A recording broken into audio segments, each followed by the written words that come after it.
I have spent a lot of time gaming over the past few years, but interestingly only in a relatively low number of games. Some of the games in my top 30 most played games on Steam I haven't properly played in years.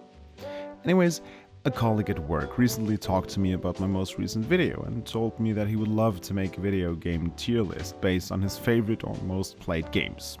So here I am, Eric, shamelessly stealing your idea and giving you the ultimate Saber gaming tier list of my roughly 30 most played games ever. Why 30, you ask? Isn't that a bit much?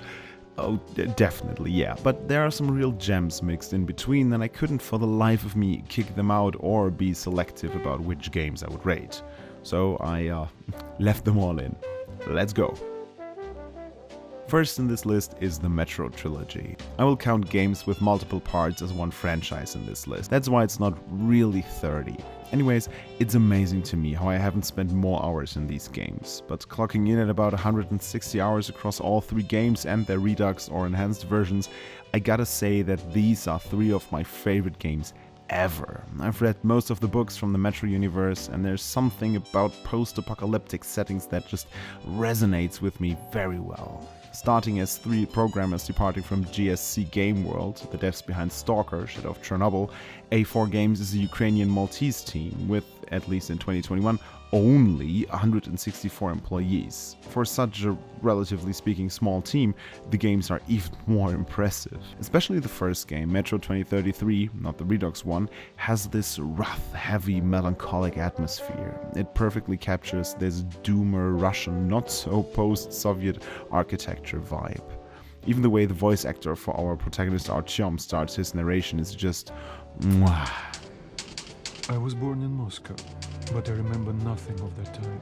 What follows is a masterclass in atmosphere, spanning over 3 very good games, though the last one admittedly drags the whole trilogy down a bit. It's not a bad game, not even close to it, but its more open world concept loses track of what makes Metro great. Claustrophobic tunnels full of monsters and secrets. It's an easy S, but it's at the risk of becoming an A.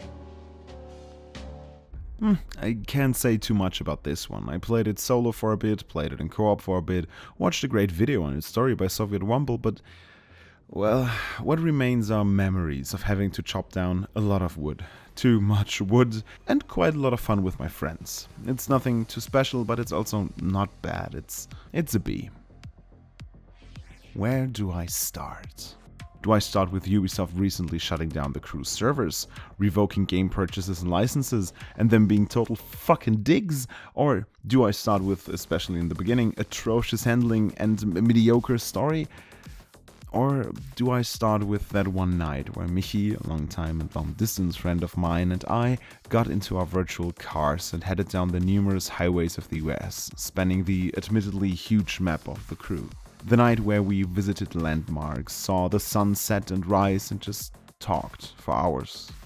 It's one of the fondest gaming memories I have. I will never forget it, and it's the only reason this game gets to be on B. Well, who doesn't have a story or two about being accused of killing the Empress you've sworn to protect? This guy sure has some. Dishonored 1 and 2 are real gems. These 2 mostly stealth-based action adventures feature a wide array of gameplay mechanics spanning from magic to guns and crossbows and an, at least to me, quite unique and recognizable art style and graphics. They are games that have, at least partly, been published during the open world craze and yet have, for now, stayed true to their level-based structure. In the first game you play as Corvo Atano, the royal protector of Her Majesty Empress Jessamine Caldwin. After witnessing and failing to stop her assassination by a shadowy group of figures, Corvo finds himself in a web of lies and intrigues trying to frame him for the Empress's death. It is now in the hands of the player to decide who and how and where and when and how gruesome those responsible and sometimes those not so responsible for this whole plot will meet their inevitable destiny. And while the general path of the story is quite set, the game gives you a huge amount of freedom when it comes to the way you want to play a level. I won't give away too much if you haven't played it yet, but rest assured that just plowing through those levels and killing everyone you see isn't the easy, consequence-free way of doing things that Call of Duty might have you believe. In Dishonored 2, you actually have the choice of either playing as Corvo again or as Jessamyn's daughter Emily, both possessing different abilities and obviously roles in the story, giving the game a high replay value. The general vibe of the steampunky Victorian England is traded for the general vibe of a steampunky Mediterranean, which I find to be very pretty. The story is a bit far-fetched, but nothing a good amount of just going with it won't fix. Both games are chock full of lore to explore, chests and vests to loot and pests to kill, all underlined by a great score and believable characters. The only big stain here really is the quite shitty performance of Dishonored 2 on PC, but I still enjoyed it quite a lot. If Part 3, which apparently is coming, continues the upward trajectory of the first two games, this franchise will make its way from its current position in S to SS in no time. Ah, Aloy, my pretty fierce fighter. Horizon Forbidden West is a good game, but it isn't a great game, unlike its predecessor, which we will talk about later. I feel like there's a certain magic missing from it that was very present in the first one.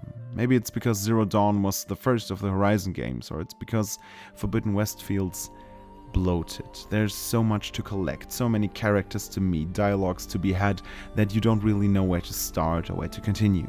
Paired with a main quest that says, well, yeah, just go somewhere, I don't know, choose one of 3 options, it fails to get to the point. Maybe I will need to finish it to properly put everything into perspective. That being said, it looks fantastic, mind-blowingly good, and the gameplay feels fluid and responsive. The voice acting, especially Aloy's, is grandiose, and the music, well, it is fitting. Still, I can't go higher than A for now. I never would have thought that a game could get me to buy new hardware. Not like a new GPU or CPU or whatever, because I can use this stuff for other games as well, so why not? But something, a several €100 of something, that I bought specifically for this game. When I first saw the Half-Life Alyx trailer, I knew I had to buy a VR headset, and shortly before the game launched, I got myself a Rift S. I was at my girlfriend's place that day, a tiny, and I mean tiny student flat with barely 2 meters by 1 meter of actual play area. And it took my breath away. On 2 square meters, with a VR headset that even then was not even close to the top of the line, I couldn't believe my eyes, I couldn't trust my hands. Clicks Philip in a video once said something along the lines of, playing in VR is like riding a roller coaster. Even when it sucks, you're still in a roller coaster. So I was full of endorphins, exploring, experiencing a completely new way of gaming.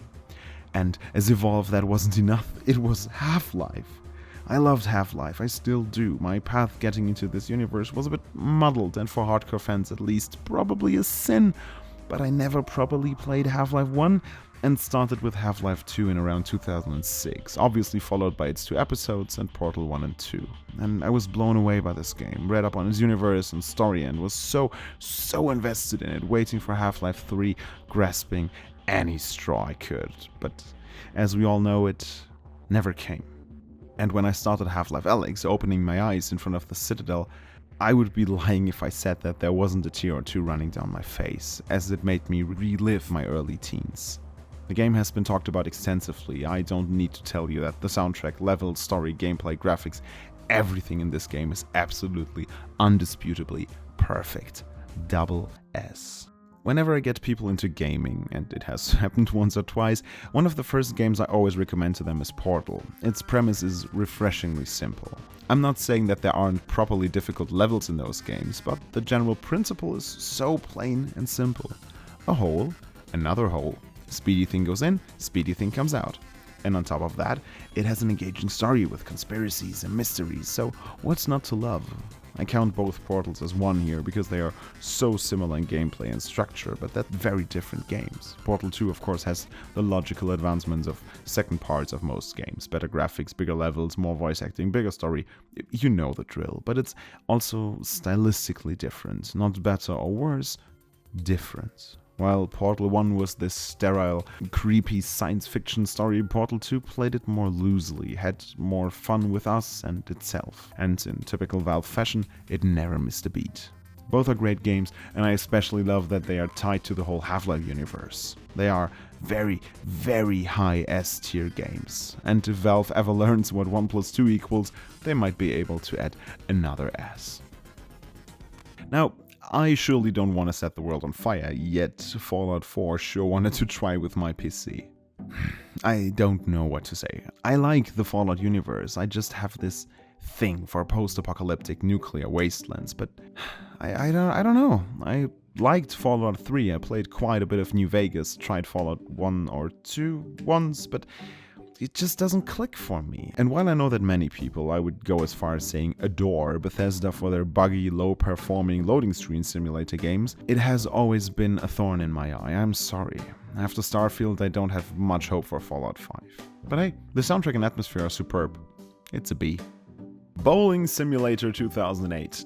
To be honest, I was quite surprised seeing this game here, because I know that I played it quite a bit, but I wouldn't have guessed it to be in my top 30, but that's maybe because I actually haven't played that many games overall compared to some of you people out there. Anyways, what's there to say about GTA 4? I feel like every GTA fan has their magnum opus GTA game, and mine isn't this one. It's Vice City actually. But when we fine ladies and gentlemen of the GTA fandom discuss our favorites, I feel like everyone's answers are usually met with a nod and some words of appreciation. Every GTA has its pros and cons. For me, GTA 4 is a good game riddled by a few very annoying things. The performance on PC is atrocious and I don't actually like any part of the handling whatsoever. However, I can appreciate it for what it is. A GTA game. A tier. Another game I really didn't expect to see on here, to be honest. Well, what can I say? I'm an Anno boy in the City Skylines world. It was fun for the time being, but I'm over it now. Actually, I really don't feel a lot when I think about this game, so, B? Back in 2014, I got a, not even by today's standards, but also by 2014 standards, mid-PC. An FX 6300 with a 270X and 8 gigs of RAM was all I could muster, or better, my mom could pay for my broke student ass at that time. But let me tell you the hours I spent watching benchmarks of my hardware running Far Cry 3 on YouTube. Ooh. I was so happy that I would be able to play it in 45 FPS in full HD max settings. Wow, it was similar to the VR thing later. Even if you're gaming on a shitbox, you're still gaming.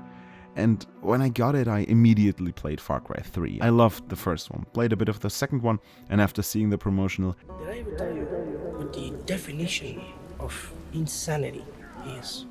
clip, I was beyond hyped. Far Cry 3 was fresh, beautiful looking, and just a fun shooter overall with a very impressive villain. Michael Mando is a fantastic actor. The memories I have of this game are all so great. It could have been an S-tier game, but with its lackluster last acts where Hoyt, who the hell is Hoyt, becomes our main villain, it slipped down to A. I know that Vaz was originally a very different character and was rewritten because of Mando's stellar performance and all, but still. Far Cry 4 and 5 are both found on tier A as well. 4 to me is just 3, but in the mountains. That's not bad, not at all. It looked better, felt better, and Troy Baker is a gem, but, well, it's basically the same game. Far Cry 5, on the other hand, captured my attention quite a bit with its first teasers. That body flowing down the river, or the church in a wide open field having a, let's say, duo playing the bells paired with an US-American setting was something I knew I was going to be very interested in. And I was. I love the music, the game looks really good even today, and especially John and Joseph are really well-written villains. Again, apocalypse-adjacent setting, one of my favorites, and just a fun shooter overall make this a really good game. But it's just the same. I mean, yeah, sure, some games are just always the same and we actually love them for it, but I feel like Far Cry 5 could have been even more. To make the story really pop, the atmosphere really work, you have to collect a lot of letters, listen to many answering machines, talk to people and so on. And before you rush to the comments, yes, I do that a lot, but games like Red Dead or The Witcher somehow make it feel more natural to do those things. In Far Cry 5, it feels more like the devs had to make a haha you can drive people over in a combine shooter and didn't want to lose all their NPC and side stories, so they hid them in the game a bit. Far Cry 3 to 5 are really cool games. I really enjoy them to this day, but they're still just an A. I will just repeat what I said in my Best of All Worlds video. Horizon Zero Dawn restored my faith in video games. It just managed to focus itself onto what makes games great. Immersive worlds and stories, smooth and purpose-built gameplay, and, most important of all, a likable protagonist. We gotta keep this show going, so I'll just refer you to my video on it and you'll understand why this game is an easy S tier for me. Most people, including me, probably wouldn't have guessed that Rocksmith, not as a game but as a teaching tool, actually works. Now, I was already a basically educated guitar player when I first started it, but its unique mini-games and very much not so unique visual style helped me a lot in learning new songs. It's probably not that I couldn't have learned them by myself if I really wanted to, but that's the problem, isn't it? The meticulous work you have to put into learning a song, note by note, chord by chord, is just a huge wall one has to climb sometimes. And with Rocksmith's riff repeater, a really useful tool that lets you deconstruct and slow down predetermined parts of a song, it really helps you go step by step and slowly but steadily push you over that finish line. Would I recommend a real guitar teacher over this game? Yeah, obviously, but sometimes that's just not possible. And for stuff like that, Rocksmith is great. But right now, it's a very heavily DLC-driven game under Ubisoft's wing. And judging by the crew and Ubisoft's behavior surrounding that game, I feel like B is not where it belongs right now, but will probably end. Another VR title, Beat Saber, is one of those games with an incredibly low entry threshold yet stupidly high skill ceiling. Everyone can enjoy this game, and everybody I ever showed this to immediately had a lot of fun with it. It reminds me of the good old days of audio surf, plus a lot of exercise. Great game, flawless execution, S-tier game pushed into A because fuck you meta.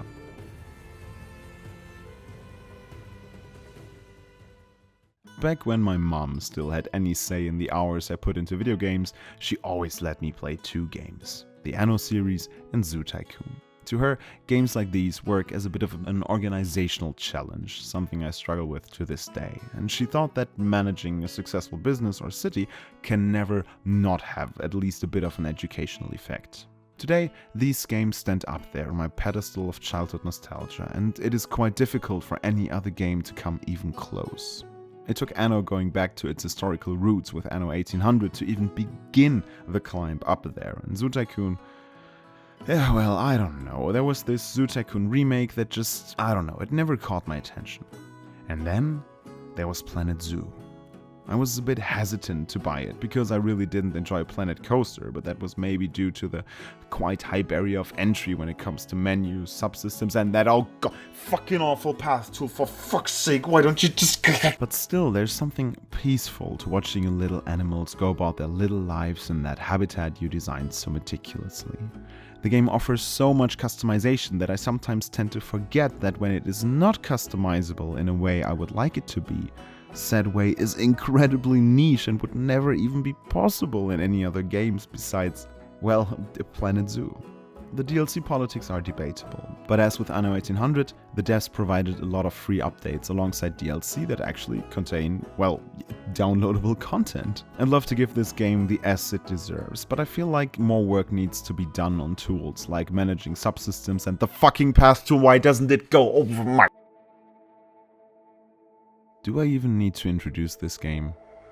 Everybody knows Cyberpunk, and if you've seen my videos before, you'll know that I just love it.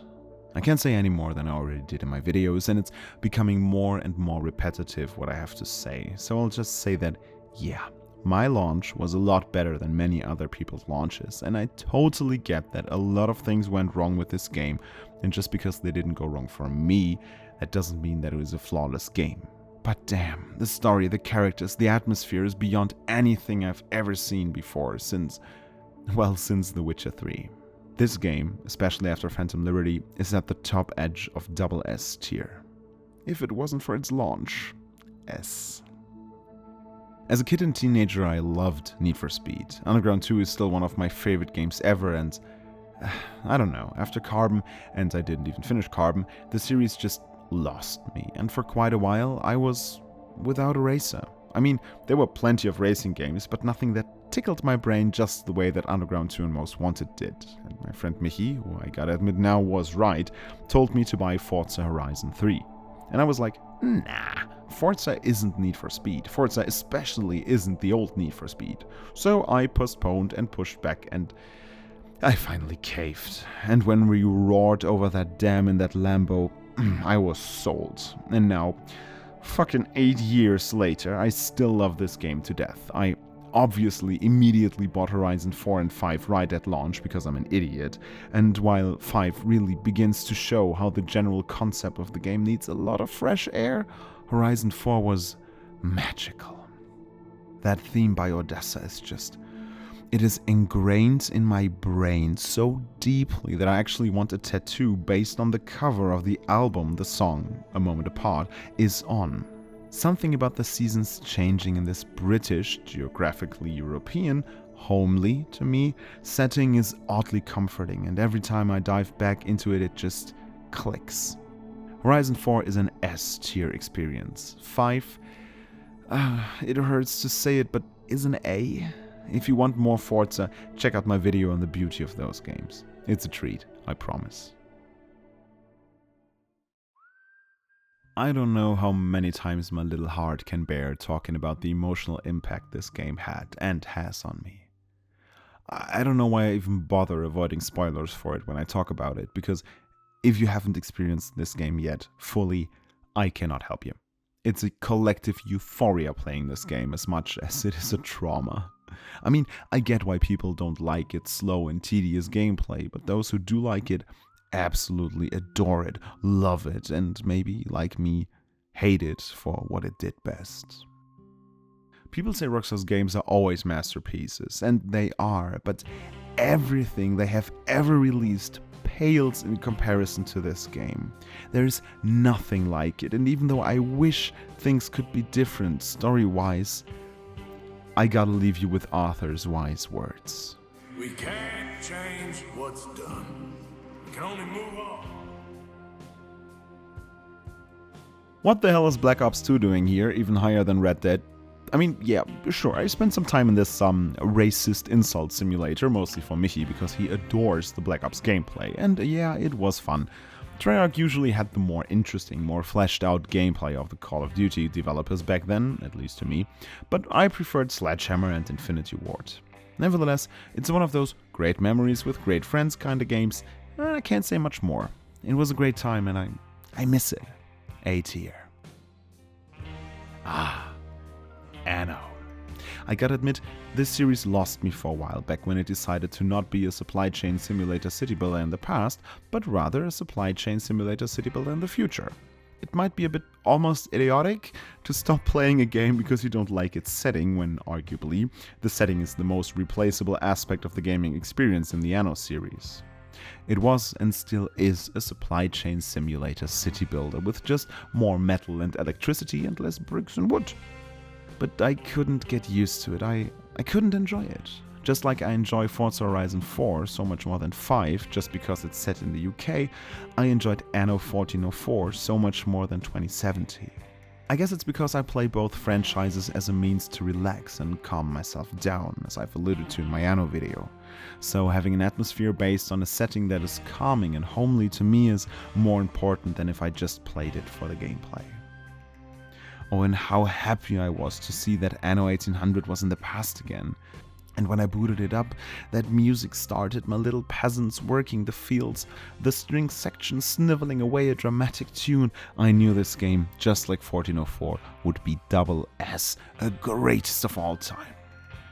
By the way, congrats to all of you who called Roman times as the setting for the newest Anno in the comments under my video. You were right, and I am looking forward to it. I will never forget that a friend of mine, during a particularly heated Rocket League match, said in a faint, almost crying voice, "I just want to drive around in funny, colorful cars." And that's Rocket League to me in essence. It's an incredibly fun game, basically very beginner friendly. I mean, everyone can drive around and push a ball, but with an incredibly high skill ceiling. It's basically the Counter-Strike of car and football enthusiasts. And I don't know, there's not much to say about it, I guess. I love that its main focus is on 1v1, 2v2 or 3v3 because I love small team duels. It's my favorite kind of match, really.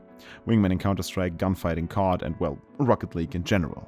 But oh boy, is this a toxic game. I've spent my fair share of hours in typically toxic game communities, mainly Counter-Strike and COD, but Rocket League has this aura, this general vibe of incredibly cocky behavior, which borders on borderline cringe because the whole thing is so absurd.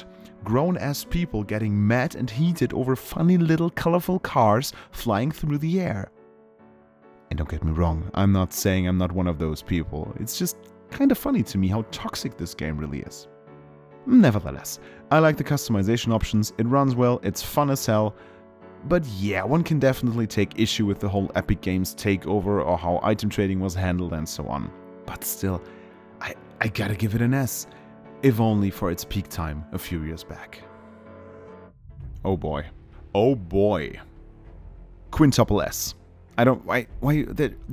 There's just no need. If this is the first video of mine you see, hi. But if you know me, you know that I absolutely love and would give my life for this game and its characters.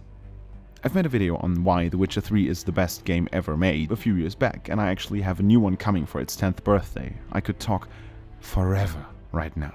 But I've said it all already, so many times, over and over again. So please, go and check out my video on The Witcher 3, and you'll understand why this game is so special to me.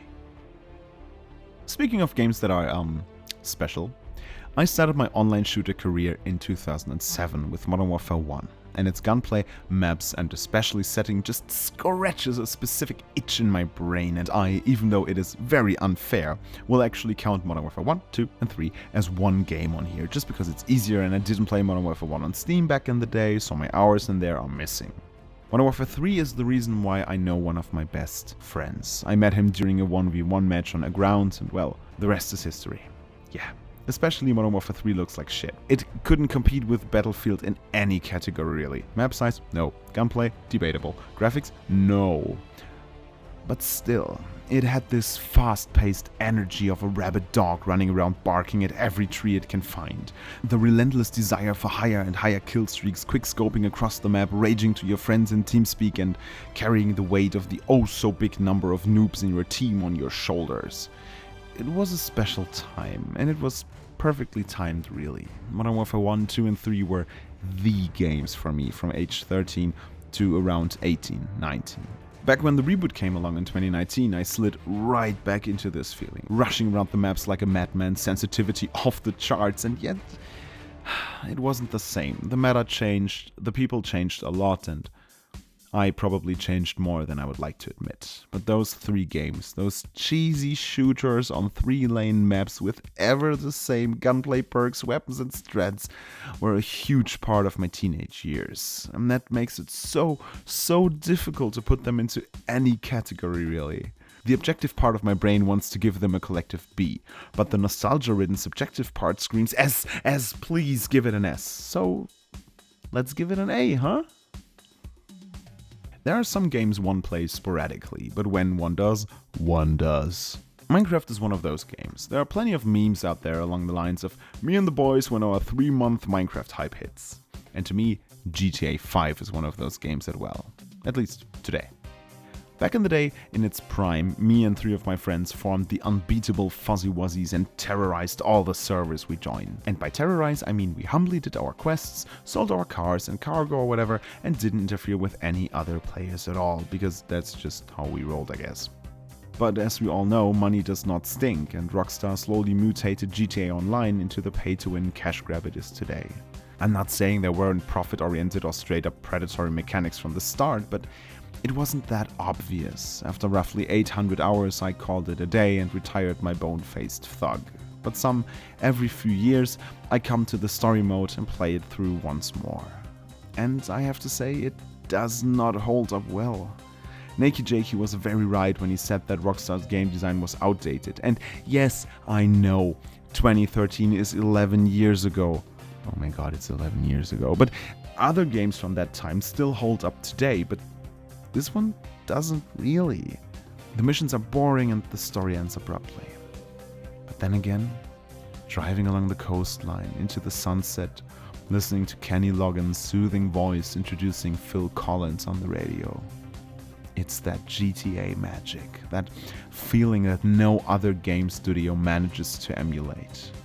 And that's why GTA 5 could never fall very far. It is flawed, and the older it gets, the more blatant those flaws are.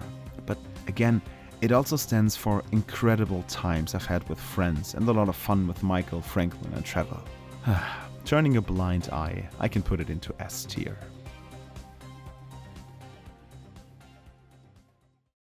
The next two entries in this list not only share a spot in the over 1000 hours category, but also in the how the fuck did you manage to have your game completely ruined by cheaters category. And the first one is PUBG.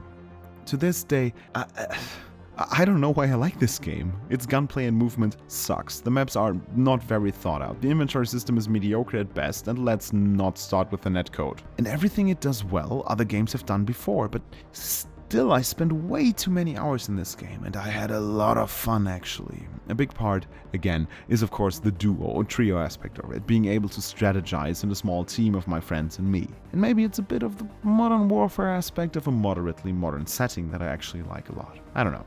All I know is that the game had and has an ever-increasing amount of illegit profiles like Smurfs at best and devastatingly obvious cheaters at worst. I cannot get into it anymore, and with the blatant profit gouging going on in terms of in-game currency and season passes and crafting systems and whatever, PUBG is probably on the shelf for good. C tier. I am currently sitting on a chair courtesy of a butterfly knife freehand field test set, which I sold a mere 2 weeks after getting it from a case. Is case opening stupid? Yeah.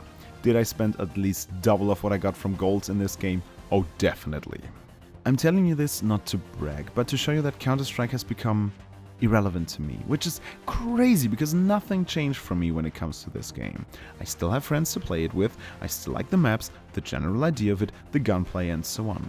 But with the release of CS2, with my favorite map gone and the lackluster approach to delivering new content that Valve has chosen, I can't be bothered anymore. What once was a prestigious pastime where we adorned our profiles and player models with pretty skins, organized ourselves in teams, fought for the win and lost as a team, is now a hollow shell. And that thin content would be okay if it wasn't for all the other issues. The netcode mostly sucks ass right now, because I constantly die when I'm 5 meters behind cover already, because some Russian guy with a ping of 150 apparently still hit me on his end, and every second profile is a fucking illegit Smurf with 3 hours and 1 medal to his name, and let's not start with the cheating problem. I am sick and tired of people pretending that no, everything is fine when a top player on the season leaderboard had a link to the cheats he's using as his fucking username. I am so done with this, it's incredible. CSGO did have its problems, definitely, but it was a global phenomenon. And whatever this is has pushed all of my long-time player friends away from this game. On its best days, CS2 is a B.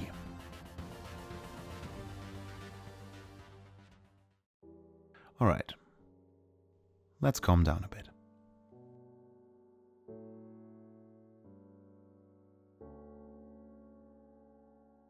Minecraft is like the be-all and end-all of gaming, isn't it? Everyone knows Minecraft. My mom knows Minecraft. My granddad, well, maybe not, but he was super happy to show me how incredibly quick his faxing machine was the other day, so he might not be a good, But it's this phenomenon, really, that took and still takes the world by storm. And I guess it's because it is a game. A game in its purest form. Creativity, survival, exploration, experience. All in one simple package. It doesn't need fancy graphics to look sort of impressive, really. It doesn't need voice acting or a crazy soundtrack. I shouldn't overanalyze this. Hating on Minecraft isn't cool anymore, and to be honest, wasn't cool from the start. Again, as I've said a few times about other games already, this game carries memories. Oh, so beautiful memories. But even without those, it is an indisputable double S. one of the greatest games I have ever played. Thanks for watching, and see you next time.